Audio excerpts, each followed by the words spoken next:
இந்த வீடியோவில் என்ன பார்க்க போகிறோம் பார்த்தீங்கன்னா, இப்போ ரீசெண்ட் எலெக்ஷன் வரப்போது எல்லாத்துக்கும் தெரியும். இந்த எலெக்ஷன் டைமில் தாவேகா மேலே எக்கச்சக்க குற்றச்சாட்டை மற்ற கட்சிகள் வச்சுட்ருக்காங்க. அந்த குற்றச்சாட்டு என்னென்னன்றதுக்கும் அதுக்கான ஒரு விளக்கமும், அடுத்தது இப்போ தமிழ்நாட்டில் 3வது ஒரு கட்சி எதுக்கு தேவைன்றதும் பார்க்க போகிறோம். இந்த வீடியோன்றது தாவேகா ஓட்டு போட சொல்லுங்கன்றதோ இல்லை மற்றபடி தாவேகா சப்போர்ட் பண்ணுறதோ கிடையாது.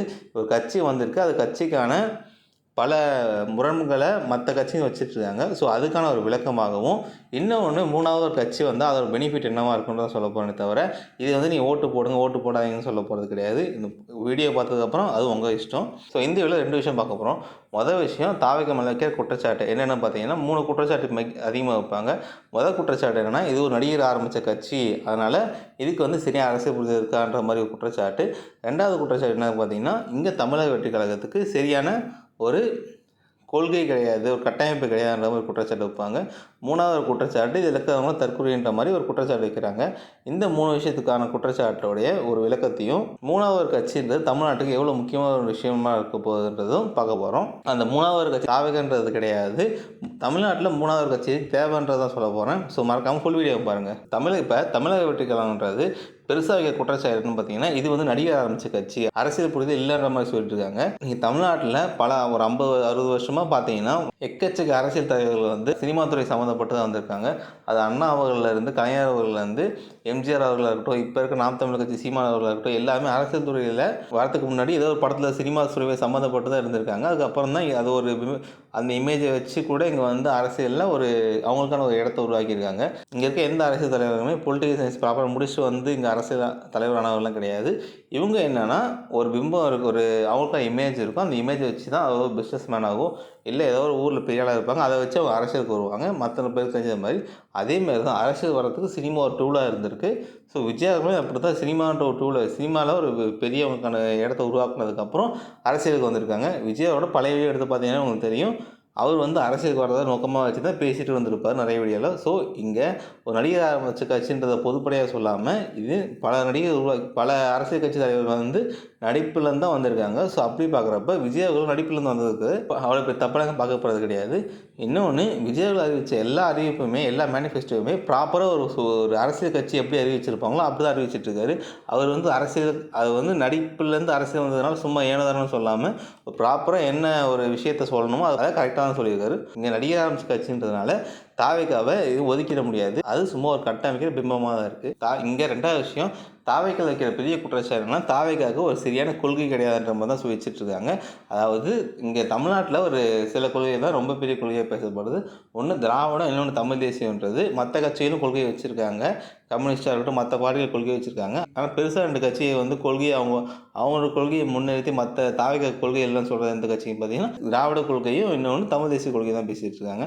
ஆனால் அப்படி பேசிகிட்டு இருக்க 2 கட்சியுமே அவங்க கொள்கையை சரியாக பயன்படுத்தாங்கன்னு கேட்டால் கிடையவே கிடையாது. அவங்களோட கொள்கை வந்து எப்போவோ தடமாறி போயிட்டாங்க. ஸோ அது என்னன்றதை பார்த்தீங்கன்னா, ஃபஸ்ட்டு திராவிடம் தமிழ் தேசியன்ற 2 விஷயம் வந்து நேருக்கு நேராக வச்சு போட்டி போட்டு தான் இங்கே கொண்டு வந்துட்டுருக்காங்க. திராவிடம்னா ஒன்றுமே கிடையாது. பிரிட்டிஷ் ஆட்சி நடந்துட்டு இருக்கிறப்போ இங்கே இருக்க மக்கள் எல்லாம் என்ன நினச்சிட்டு இருந்தாங்க, அதாவது பிரிட்டிஷ்காரங்களும் சரி, எல்லாமே இந்தியாவில் இருக்க மக்கள் எல்லாமே என்ன நினச்சிட்டு இருந்தாங்கன்னா, சமஸ்கிருதத்துக்கு கீழே தான் எல்லா மொழியும் வந்துச்சு, இந்தியா மொழிகளுடைய தாய்மொழி சமஸ்கிருதம் தான், சமஸ்கிருதத்துலேருந்து தான் எல்லா மொழியும் பிரிஞ்சுன்ற மாதிரி நினச்சிட்டு இருந்தாங்க. அப்போ ராபர்ட் கால்ட்வேல் வந்து கண்டுபிடிச்சது என்னென்னா, இல்லை இந்தியாவில் இருக்க எல்லா மொழிகளுமே சமஸ்கிருதத்துக்கு கீழே வரல, தென்னிந்திய மொழிகளில் ஒரு 5 மொழிகள் இருக்குது, அது தனித்துவமாக இருக்குது. அதாவது அந்த தென்னிந்திய மொழிகளில் தமிழை தாய்மொழியாக கொண்டுட்டு மீதி 4 மொழிகள் பிரிஞ்சு வந்திருக்காங்க. ஸோ அந்த தமிழை தாய்மொழியாக கொண்டுட்டு அந்த ஒரு 5 மொழிக்கு ஒரு குடும்பமாக வச்சு அதில் ஒரு பேர் வச்சாங்க. சமஸ்கிருதத்தில் அங்கே இருக்க மக்களுக்கு புரிகிற மாதிரி அதுதான் திராவிடன்ற பேரை வச்சார் ராபர்ட் கால்ட்வேல். இவ்வளோ தான் திராவிடம். இந்த திராவிடன்ற வார்த்தையை வச்சுக்கிட்டு தான் இங்கே அரசியல் பண்ணிகிட்டு இருக்காங்க. திராவிடம்னா ஒன்றுமே கிடையாது, அது ஒரு பிம்பன்றதை சீமான் அவர்களும் சொல்லியிருக்காரு. ஆனால் அப்படி சொன்ன சீமான் அவர்கள் திராவிடத்தை அந்த ஒரு பிம்பத்தை நேருக்கு நேராக வச்சு தமிழ் தேசியத்தை அரசியல் பண்ணிகிட்டு இருக்காங்க. சரி, தமிழ் தேசிய அரசியல் பண்ணுறது நல்லது தானேன்னு கேட்டிங்கன்னா, அது பின்னாடி வரேன். இப்போது இவ்வளோ தான் திராவிடம், இதை தாண்டி ஒன்றுமே கிடையாது. அதாவது மெட்ராஸ் மாகாணம் வந்து பிரிக்கப்பட்டதுக்கப்புறம் அந்தந்த மாநிலத்தில் இருக்க மக்கள், அதாவது மொழி வாரியாக பிரிக்கப்பட்டதுக்கப்புறம் அந்தந்த மாநிலத்தில் மக்கள்லாம் தனித்தனியாக போயிட்டு அவங்களுக்கு கட்சி ஆரம்பிச்சிட்டாங்க. மெட்ராஸ் பிரசிடென்சியில் திராவிட கழகம் உருவாக்குறதுனால அந்த திராவிட கழகன்றது கட்சியாக மாறி திராவிட முன்னேற்ற கழகமாக மாறிடுச்சு. இவ்வளோ தான் திராவிடம். ஒரு வார்த்தை ராபர்ட் கால்ட்வேல் கொண்டு வந்த வார்த்தையை வச்சு இங்கே அரசியல் பண்ணிகிட்டு இருக்காங்க. அது ஒரு பிம்பம் தான். சரி, திராவிடத்துடைய முக்கிய கோட்பாடு என்னன்னு பார்த்தீங்கன்னா, சமூக நீதியும் சமத்துவம் தான் பேசிக்கிட்டு இருக்காங்க. ஆனால் 25 வருஷமாக திராவிட கட்சி வந்து அவங்க கொள்கையை கொண்டு வந்துட்டுருக்காங்க. ஆனால் இன்னுமே வேங்கையர் பிரச்சனை நடந்துட்டு தான் இருக்குது, கவின் கொலை வழக்கும் நடந்துட்டு தான் இருக்குது, ஜெயராஜ் ஃபெலிக்ஸ் வழக்குன்னு சொல்லி எக்கச்சக்க கொலை வழக்கு, அதாவது ஜாதி ரீதியாக சமூக ரீதியாக நடந்துட்டு தான் இருக்குது. ஆனால் இவங்க வந்து 75 வருஷமாக திராவிட கொள்கையை கொண்டு வந்துட்டுருக்காங்க. அப்போ அந்த கொள்கைன்றது எப்போவோ தடமாறி போயிடுச்சு. அவங்க வந்து சரியாக அந்த கொள்கையை கொண்டு வந்தாங்க கேட்டால் அது ஒரு கேள்விக்குறி தான் செய்யுது. அதுதான் திராவிட கொள்கை. இன்னொன்று தமிழ் தேசிய கொள்கை. தமிழ் தேசிய கொள்கைன்றது ரொம்ப காலமாக நான் நம்பிட்டு இருந்தேன் தமிழ் தேசியத்தை தான் சீமானவர்கள் பின்பற்றாருன்ட்டு. ஆனால் எப்போது சீமானவர்கள் வந்து ஆர்எஸ்எஸோடைய விகில் மேலே நின்றுட்டு பிராமணத்தை வச்சு திராவிடத்தை எடுப்போம்னு சொன்னாரோ அப்போவே தமிழ் தேசியத்துக்கு தான் பின்வாங்கிட்டாங்க தான் அர்த்தம். தமிழ் தேசியமும் பிராமணமும் நேருக்கு நேர் எதிரான விஷயத்தில் இருக்கிறப்போ எப்படி வந்து தமிழ் தேசிய, அதாவது பிராமணத்தையும் தமிழ் தேசியத்தையும் ஒரே ஆள் கொண்டு வந்துட்டு திராவிடத்தை எடுக்க முடியும்? திராவிடம் ஒரு பிம்பம்னு நீங்களே சொல்லிட்டு சம்மந்தம் இல்லாமல் எப்படி தமிழ் தேசியமும் பிராமணமும் ஒன்றா ஒரே இடத்துல கொண்டு வந்து நிப்பாட்ட முடியும்? ஸோ அப்போவே தமிழ் தேசிய கொள்கை வந்து அவங்க எப்போது மாறி போயிட்டாங்க. இங்கே ரெண்டு கட்சியுமே, அதாவது தமிழ் தேசியம் பேசுகிற கட்சியாக இருந்தாலும் சரி, திராவிடம் பேசுகிற கட்சியாக இருந்தாலும் சரி, ரெண்டு பேருமே அவங்க கொள்கையை முழுசாக பயன்படுத்தான்னு கேட்டால் கிடையவே கிடையாது. ஆனால் இவங்க வந்து என்ன கேட்குறாங்கன்னா, தாவேக்காவை பார்த்து உங்களுக்கு கொள்கை இருக்கான்னு கேட்குறாங்க. தாவேக்கான்றது முன்னாடி அறிவிச்சிட்டாங்க, எங்களோட கொள்கைன்றது பிறப்போக்கும் எல்லா உயிருக்கும் சொல்லி கொள்கையை அறிவிச்சிட்டாங்க. சரி, கொள்கை வச்சுருக்க எல்லா கட்சியுமே சரியாக அவங்க கொள்கையை பயன்படுத்தினான்னு கேட்டால் இங்கே தமிழ்நாட்டில் இருக்க மெஜாரிட்டி ஆஃப் த கட்சிகள் வந்து அவங்களோட கொள்கையை சரியாக இங்கே பின்பற்றுறதே கிடையாது. அப்படி இருக்கிறப்போ அந்த கட்சிகள் வந்து தாவேக்காவை பார்த்து உங்களுக்கு கொள்கை இருக்கான்னு கேட்குறாங்க. இது எதுக்கு கேட்குறாங்கன்னா, தாவேக்கான்ற கட்சி கொள்கை இல்லை, அவங்க வந்து சரியான ஒரு கொள்கை இல்லைன்னு சொல்லி மக்கள் மனசை ஏமாத்து மறுபடியுமே தாவேக்கா பக்கம் யாரும் போகக்கூடாதுன்ற மாதிரி சொல்லிட்டு இருக்காங்க. தவிர இது ஒரு பிம்பமாக தான் கட்டமைக்கிறாங்க. சரி, மூணாவது விஷயம் என்ன பார்த்தீங்கன்னா, இங்கே இருக்க தாவேக்கா இருக்க தொண்டர்களோ இல்லை தாவேக்காவில் யாராவது சப்போர்ட் பண்ணுறாங்களோ அவங்களாம் தற்கொலைன்ற மாதிரி சொல்லிட்டு இருக்காங்க. அதாவது இதுக்கு எப்போ சொல்ல ஆரம்பித்தாங்க பார்த்தீங்கன்னா, இப்போ லாஸ்ட் 2 வருஷம்னு சொல்கிறாங்க.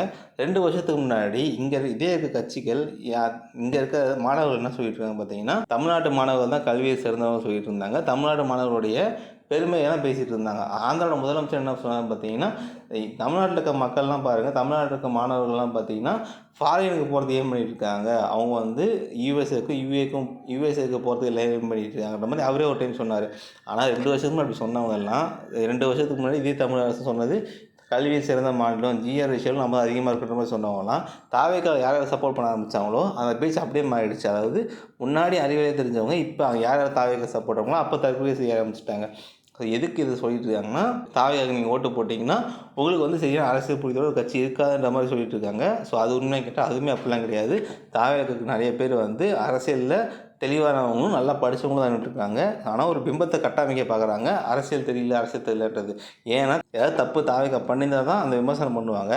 சப்போஸ் தப்பு தாவேக்கா பண்ணாதப்போ ஏதாச்சும் விமர்சனம் பண்ணால் அவங்களுக்கு எதுவுமே தெரிலன்ற மாதிரி சொல்லிட்டு இருக்கணும். ஸோ அதுதான் சொல்லியிருக்காங்க. இங்கே 3 விமர்சனமே இங்கே அடிப்படையில் ஏற்றுக்க முடியாத விமர்சனமாக தான் இருக்குது. சரி, அடுத்து இங்கே தமிழ்நாட்டை பொறுத்தளவுக்கு எதுக்கு 3வது ஒரு கட்சி வேணுன்ற மாதிரி நம்ம பேசி ஆகணும். ஏன்னா தமிழ்நாட்டை பொறுத்தளவுக்கு 2 கட்சி தான் மாற்றி ஆடிட்டுருக்காங்க. சரி, 3வது கட்சி எதுக்கு வேணும்னு பார்த்தீங்கன்னா, அதுவும் தாவேக்கான்றதை தாண்டி 3வது கட்சி கண்டிப்பாக வேணும். அது ஏன் சொல்கிறேன்னு பார்த்தீங்கன்னா, இப்போது ரீசெண்டாக கரூர் விஷயம் நடந்தது தெரியும் எல்லாத்துக்கும். அந்த விஷயத்தப்போ அங்கே இருக்க ஒரு அமைச்சர் பேட்டி கொடுக்குறப்போ அவர் என்ன சொன்னார்னா, நாங்கள் வந்து ஒயின் ஷாப்பில் 10 ரூபா நாங்கள் மட்டும் வாங்கலை, எங்களுக்கு முன்னாடி இருந்த ஆட்சியிலையுமே வாங்கினாங்கன்னு சொல்லி இத்தனை கோடி வாங்கினாங்கன்னு சொல்லி கணக்கு காமிச்சார். இதில் என்ன பார்க்கணும்னா, இதுக்கு முன்னாடி ஆட்சி தான் அது நடந்துகிட்ருக்கு, 10 ரூபா வாங்கினது, அடுத்த இந்த ஆட்சியும் நடந்துகிட்ருக்கு. ஸோ ஏன் எங்களை மட்டும் கேள்வி கேட்குறீங்க மாதிரி சொன்னார் அவர். அவங்களோட நாங்கள் கம்மியாக தான் வாங்கின்ற மாதிரி சொன்னார் அவர். இன்னொன்று, கேரளாவிலேருந்து வந்து இங்கே கழிவுலாம் கொட்டிகிட்டு போனாங்க. அப்போது அங்கே இருக்க அமைச்சர் என்ன சொன்னாங்க பார்த்தீங்கன்னா, இது வந்து இப்போ மட்டும் நடக்க கிடையாது, ஏடிஎம்கே ஆட்சியும் நடந்தது, இதுக்கு முன்னாடி ஆட்சியும் நடந்தது. ஸோ அப்போ கட்டினதை விட இப்போ கம்மியாக தான் கொட்டுறாங்க அப்படின்ற மாதிரி சொன்னாங்க. ஸோ இங்கே ஒரு கட்சி தப்பு பண்ணிச்சுன்னா அந்த கட்சி என்ன சொல்கிறாங்கன்னா, இதுக்கு முன்னாடி கட்சி இதோட மோசமாகுது, இப்போ பரவாயில்லன்ற மாதிரி சொல்லிட்டு இருக்காங்க. அப்போது இங்கே 3வது கட்சி வந்துச்சுன்னா அந்த கட்டமைப்பை உடைப்பாங்க. அதாவது இப்போ பேச்சுக்கு சொல்கிறேன், இப்போ 10 ரூபா பாட்டில் வாங்குறது நிப்பாட்டிட்டாங்கன்னா அந்த 5 வருஷம் தாண்டி வேறு ஒரு கட்சி அங்கே வந்தாங்கன்னா, அதாவது இந்த இப்போ தாவேக்கா கட்சி இல்லாமல் இப்போ 3வது ஒரு கட்சி இல்லாமல் மறுபடியும் பழைய கட்சி ஏதாவது ஒரு கட்சி வந்தாங்கன்னா மறுபடியும் அந்த சிஸ்டத்தை கொண்டு வரதுக்கும் ரொம்ப யோசிப்பாங்க, ரொம்ப டைம் எடுக்கும். இப்போ இருக்க ஒரு சிஸ்டத்தை உடைக்கணும்னா 3வது கட்சி தேவை. ஏன்னா இங்கே 2 கட்சியும் மாற்றி ஒரே சிஸ்டத்தை கொண்டு வந்துட்டாங்க. இப்போது இங்கே தமிழ்நாட்டில் ஒரு 50% கரப்ட் சிஸ்டம் இருக்குன்னு வச்சுக்கோங்களேன். இப்போ 3வது கட்சி வந்துட்டு நல்லது பண்ணுறோன்னு சொல்லி அவங்க, ஏன்னா இப்போ புதுசாக கட்சி அவங்க அடுத்த ஆட்சிக்கு வரணும்னு பார்ப்பாங்க, அதுக்கு அவங்க ஒரு நல்லது பண்ணுவாங்க. ஸோ அப்படி பண்ணுறப்ப இங்கே 50% கரப்டடாக 25% கம்மியாக்கிட்டு நல்ல ஒரு பேஸ்மெண்ட்டை உருவாக்கிட்டு மீதி இருக்க 20% அவங்க கரப்டாக சிஸ்டம் வச்சுருந்தா கூட அது 5 வருஷத்துக்கு அப்புறம் அடுத்து வர ஒரு கட்சின்றது மீதி இருக்க சிஸ்டத்தை உடையிறதுக்கு கஷ்டப்படுவாங்க, கரப்டாக சிஸ்டத்தை கொண்டு வந்து கஷ்டப்படுவாங்க. ஸோ அதனால தான் 3வது கட்சி தேவைன்றேன். இப்போ இங்கே ஒரு பிரச்சனை தமிழ்நாட்டில் நடந்தாலுமே நீங்கள் 2 கட்சியும் எடுத்து பார்த்தீங்கன்னா ஒன்றும் பெருசாக வித்தியாசம் இருக்காது. இந்த பக்கம் பொள்ளாச்சி கேஸ்னால் இந்த பக்கம் அண்ணா யூனிவர்சிட்டி கேஸு, இந்த பக்கம் துப்பாக்கிச்சூடுனா இந்த பக்கம் 26 கஸ்டடியில் எடுத்து, இந்த பக்கம் கலாச்சார கேஸ் அப்படி சொல்லி மாற்றி மாற்றி ஒரு கட்சியும் ஒரு ஆட்சியும் நடந்துட்டு தான் இருக்குது. இங்கே தப்பு நடக்கிறத தாண்டி அங்கே தப்புக்கான சொல்யூஷன் என்னவாக இருக்குன்றது தான் கேள்வி. ஸோ அப்படி பார்க்குறப்ப இங்கே தமிழ்நாட்டுக்கு 3வது கட்சி தேவைன்றது ரொம்ப முக்கியமான விஷயம். ஸோ நான் இந்த வீடியோவில் சொல்ல வந்தது நீங்கள் தாவேக்கா ஓட்டு போடுங்க ஓட்டு போடாதீங்கன்னு சொல்ல வரல. இங்கே ஒரு சில விமர்சனங்கள் சம்மந்தம் இல்லாமல் தாவேக்கா மேலேயும் தாவேக்கா தலைவர் பண்ணி வச்சுட்ருக்காங்க. ஆனால் அந்த விமர்சனம் மற்ற கட்சிகள் சரியாக பண்ணுறாங்களான்னு கேட்டால் கிடையவே கிடையாது. மற்ற கட்சிகள் பல இடத்துல பண்ண தப்பை தாவேக்கா ஒரு சில இடத்துல பண்ணுறப்போ அது பெருசாக காமிச்சிட்ருக்காங்க. 75 வருஷ கட்சியே தப்பு பண்ணுறப்போ, 50 வருஷ கட்சி தப்பு பண்ணுறப்போ, 15 வருஷ கட்சி தப்பு பண்ணுறப்போ, புதுசாக வந்த 2 வருஷ கட்சி தப்பு பண்ணாமல் பர்ஃபெக்டாக எல்லா விஷயத்தையும் பண்ணணும்னு நினைக்கிறது எந்த வித நியாயம் கிடையாது. இங்கே நடிகர் கட்சி சொல்கிற ஒரு தலைவருடைய படமே இப்போ ரிலீஸ் ஆக போகுது புதுசாக. அப்படி இருக்கிறப்போ அவங்க மற்ற கட்சிக்கு நடிகர் கட்சின்னு சொல்லிட்டு இருக்காங்க. இங்கே நடிகர் கட்சின்றதோ இல்லை தாவேக்கா அவங்கள தற்கொலைன்றதோ இல்லை தாவேக்கா கொள்கை இல்லைன்றதோ எந்த வகையிலுமே ஏற்புடையதில்லை. அது என்னென்னா அவங்க ஒரு பிம்பத்தை கட்டமைக்கிறாங்க. தாவேக்காவுக்கு ஒரு தெளிவான கொள்கை இல்லை, தெளிவான கட்டமைப்பு இல்லைன்ற மாதிரி ஒரு உருவாக்கிட்டு மறுபடியும் இவங்களே ஆட்சிக்கு வரணும்னு பார்க்குறாங்க. ஏன்னா தாவேக்காவை உருவாக்க வரக்கூடாது. இப்போ தமிழ்நாட்டில் ஒரு 3வது கட்சி வருதுன்னா மற்ற 2 கட்சிகளுமே வளர விட மாட்டாங்க. இதுக்கு முன்னாடி விஜயகாந்த் அவர் நடந்ததாக இருக்கட்டும், இல்லை இதுக்கு முன்னாடி பல குட்டி குட்டி கட்சிகள் வந்ததாக இருக்கட்டும், அவங்க திமுக எதிர்த்து வந்த கட்சிகளே இப்போ திமுக கூட்டணி இருக்காங்க. ஸோ இதுதான் இப்போ நடந்துகிட்ருக்கு. ஸோ அதனால தான் இப்போ 3வது கட்சி வருது. அந்த கட்சி ஆளுங்கட்சியாக இருந்தாலும் பரவாயில்ல, எதிர்கட்சியாக இருந்தாலும் பரவாயில்ல, இதை 3வது பெரும்பான்மை கம்மியாக இருக்கிற கட்சியாக இருந்தால் கூட பரவாயில்ல. ஆனால் தமிழ்நாட்டுக்கு 3வது ஸ்ட்ராங்கான கட்சி தேவைன்றது தான் உண்மை. ஏன்னா ஒரு கட்சி எடுத்து பேசினா கூட அடுத்த கட்சி எடுத்து பேசலாம். நீங்கள் 3வது கட்சி நாம் தமிழ் இருக்குன்னு சொன்னீங்க பார்த்தீங்கன்னா, நாம் தமிழர் கட்சி ரீசெண்டாக பெருசாக எந்த அளவுலையுமே ஆளுங்கட்சி எடுத்து பேசுறதே கிடையாது. முழுக்க முழுக்க ஒரு பிம்பத்தை கட்டமைக்கிறாங்க. இப்போ போட்டின்றது ஒரு ரசிகர் கூட்டத்தோ கொள்கை கூட்டத்தோ போட்டிங்கிற மாதிரி பிம்பத்தை கட்டமைக்கிறாங்க. ஆனால் உண்மையிலே அப்படி கிடையாது. இங்கே களம்ன்றது வேறு மாதிரி தான் இருக்குது. 15 வருஷமாக எதுக்காக கட்சி ஆரம்பித்தோமோ அது எல்லாத்தையும் இப்போ விட்டுட்டு ரீசெண்டாக ஒரு வருஷமாக அவங்க கட்சியோட கொள்கையெல்லாம் மறந்துட்டு அவங்க கட்சியோட கொள்கைன்றது என்னவாக இருக்குன்னா விஜய் எதுக்குதான் மட்டும்தான் இருந்துகிட்ருக்கு. இப்போ தமிழ்நாட்டில் கிடைச்ச வாய்ப்புன்றது இதுக்கப்புறம் எப்போ கிடைக்கும்ன்றது தெரியாது. 3வது கட்சி நிற்கிது, இவ்வளோ ஸ்ட்ராங்காக நிற்கிறாங்கன்றது விமர்சனங்கள் ஆயிருந்தாலும் ஒரு கேண்டிடேட்டுக்கோ இல்லை ஒரு கட்சிக்கோ ஒரு வருஷம் வாய்ப்பு கொடுத்தா மட்டும்தான் அந்த கட்சியோட திறமை என்னன்றது நிரூபிக்கப்படும். எந்த வீடியோ பிடிச்சா மறக்காம லைக் பண்ணிட்டு சப்ஸ்கிரைப் பண்ணிட்டு ஷேர் பண்ணுறேங்க.